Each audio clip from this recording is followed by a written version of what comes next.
ওনার মৃত্যুটা ওনাকে মহিমান্বিত করে তুলেছে। ওই ইমোশনটা এখন আমরা ক্যারি করি, ওই সেই ইমোশন। এখন দেখেছেন না যে কপালটা বড়, ওই সময় কিন্তু কপালটা অনেক ছোট ছিল। আমরা প্রত্যেকে কপাল মানে চাঁচতাম সালমান শাহ হওয়ার জন্য।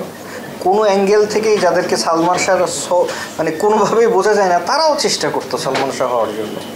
ওরকম পোশাক, ওরকম ওইভাবে।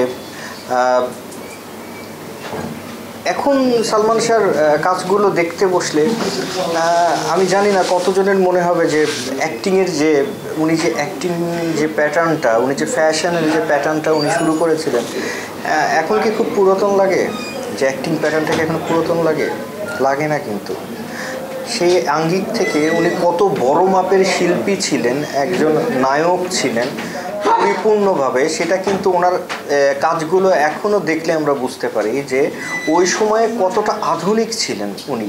আমি তো মনে করি আগামী 50 বছর পরও ওনার ফ্যাশন, ওনার অ্যাক্টিং প্যাটার্ন, ওনার স্টাইল তত সেরকমই আধুনিক থাকবে।